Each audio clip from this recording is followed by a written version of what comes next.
Hey guys, welcome back to my channel. It's Jessica Ward King, the StigmaCrusher here.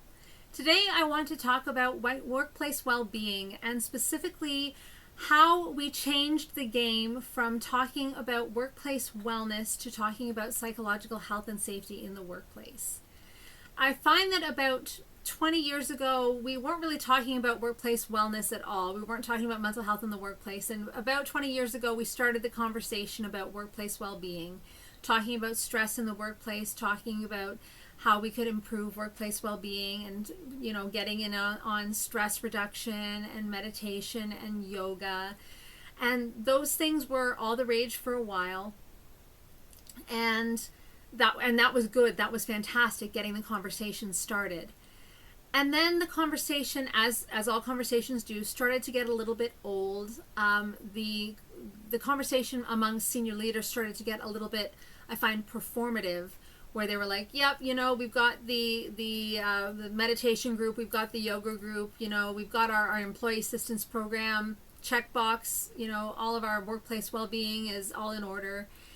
And they were, pat on the back for us, and they weren't really going the extra mile. And it was really just all about just doing all the things they needed to do to look good. And workplace well-being wasn't really getting anywhere. And then about 10 years ago, I find that employees started to take matters into their own hands. They wanted more.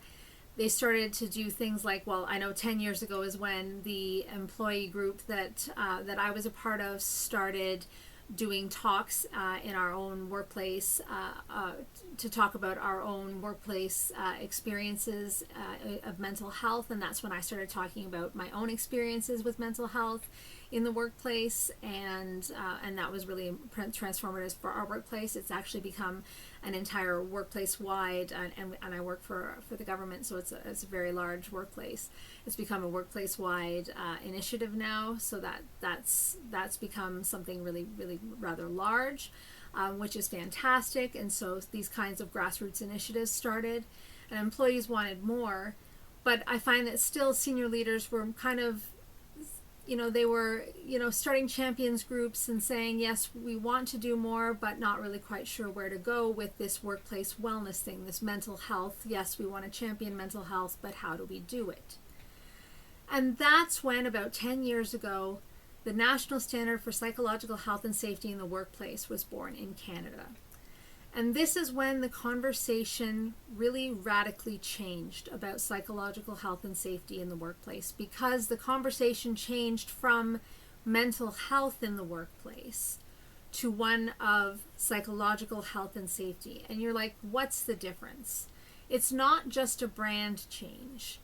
It's really an entire paradigm shift, because we went from talking about something a bit foofy, right? Mental health, which is kind of ethereal and non-corporeal and a little bit not non-substantial in a way, and started talking about, comparatively, compared to what I'm about to say, and started talking about occupational health and safety. So yes, that part of the it's legislated. It's actually in the legislation of the country, and for workers, and it's the part of the legislation that talks about, if there's asbestos in the walls, what's the level of asbestos that there's allowed to be, and how do you have to mitigate the risk to workers in the workplace, and if there's electrical outlets, what level of electricity can they have, and if there's going to be slipping hazards on the floors, what do we have to do to mitigate the risk, and if there's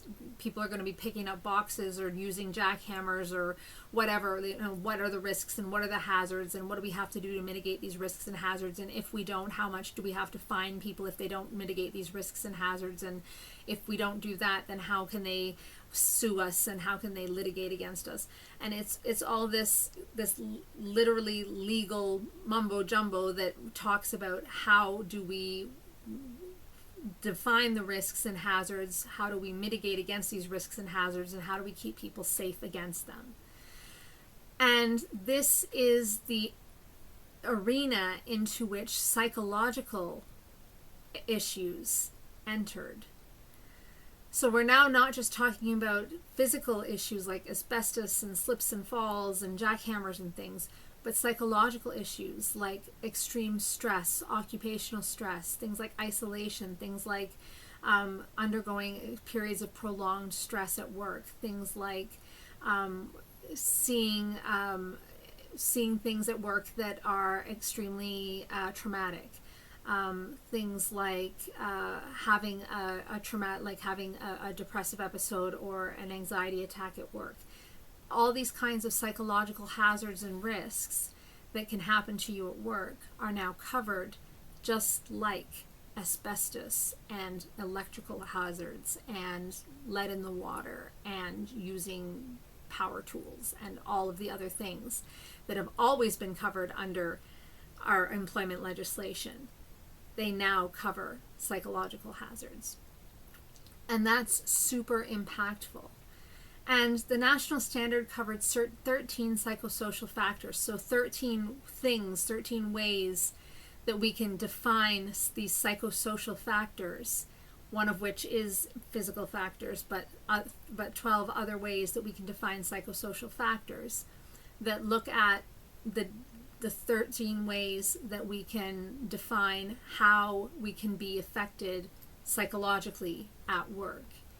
And they define these things like I was just mentioning, like isolation, working in isolated posts, like experiencing extreme prolonged trauma. So things like when people were working during COVID, when folks working in the health portfolio were working, first of all, they were working from home using materials that were not like computers that were their home computers, not their work computers, because they had to leave work and didn't take their work computers home, for example, on networks that were not their work networks, that using probably their own fax machines and their own phones. And then they were trying to deliver on promises that their bosses had made to fix COVID within 2 months, and they were working long hours, and they were trying to deliver on all these promises. They were working under extreme stress.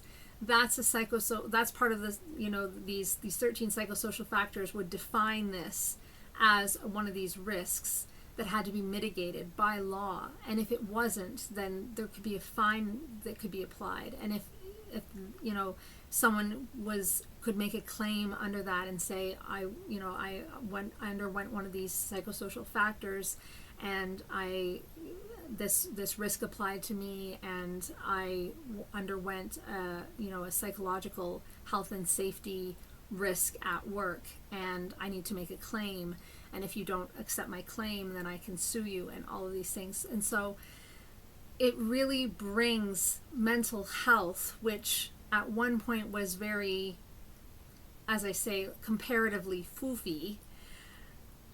It brings it down home. It makes it something really super concrete and very much legislated. And that totally revolutionizes the field, because it's now something that senior leaders cannot ignore. They can't put it off till next year's budget. They can't put it off till next quarter. They can't make it something that let's get someone a Headspace app, or let's just make another meditation hour, or let's just get another yoga teacher in here for another yoga minute. Or we can't just do these performative actions and say, check mark, we've just done our wellness thing.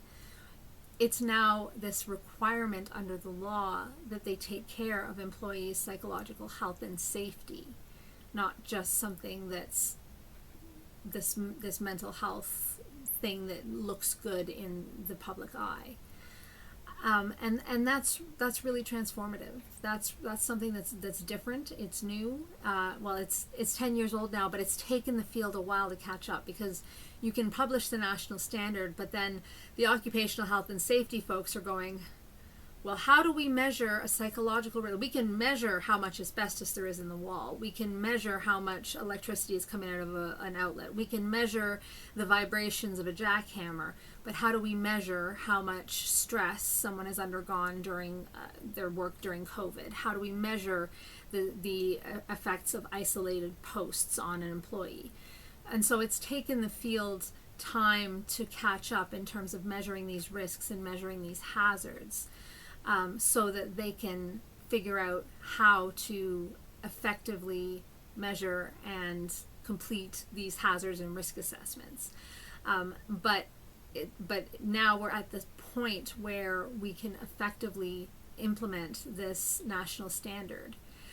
And I find that the field is a bit resistant because there's kind of this branding issue, right? We talk about mental health all the time. Every layman knows what mental health is. But when you start talking about psychological health and safety, it's kind of like you get blank stares. Like, what's psychological health and safety? Everybody knows mental health, but not everybody knows psychological health and safety.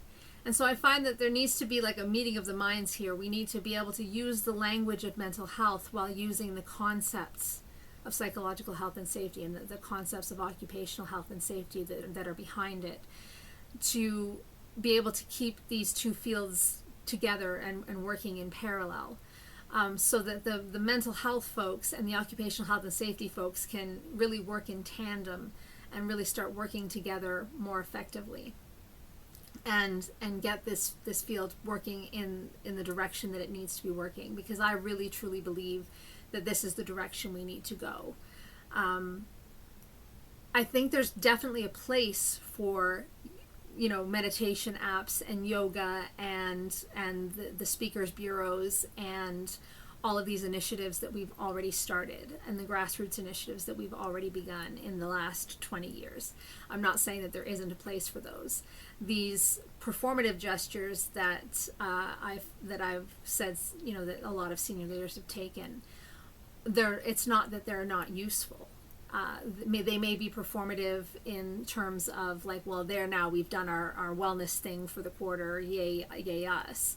But it's not that they're not useful to some people, and it's not that they're not helpful, in terms of, like, meditation is very helpful for wellness, as is hearing other people's stories and being able to relate to stories of living through adversity of mental health and mental illness. So those things are great, and the employee assistance program is fantastic and should never be shuttered. It's fantastic, and it is something that should be continued. So I'm not arguing that those things should be stopped. I'm just saying that if we're going to move forward, we need to move forward with psychological health and safety at the core. And I think that we need to resolve this branding issue before we do. Because someone did point out when I said we need to move forward with psychological health and safety, someone said, yeah, but nobody knows what it is. And I was like, you're right. We need to move forward calling it mental health, but with psychological health and safety at the core. So that's what I wanted to reflect on today, the National Standard for Psychological Health and Safety in the Workplace being the way forward. They are doing a bit of a review of the 13 psychosocial factors right now in its 10-year anniversary, and just making sure that it still reflects all of the best practices in the field. If you are not in Canada and you are not under the national standard, I would highly encourage you to look up what standard you might be under in your own country, or what guiding principles might be guiding your occupational health and safety specialists in your own country. I know that other countries do have similar standards or similar guiding principles now. So I would highly recommend that you look those up. But if you are in a country that doesn't have those, using the national standard is still accessible to you. I'm going to leave a link to where you can access the national standard in the description box down below. So please take a look for that. You can access the national standard free of charge. You just have to put in an email address to be able to have it emailed to you, but otherwise it comes to you free of charge in English or in French. And it's very accessible and easy to use. There's a guide to help you use it as well if you need that. So I will put that in the description box for you. And I would highly recommend looking into it, because I think it is the way forward. So take care of yourselves this week. I will see you in my next one. Bye, everyone. StigmaCrusher.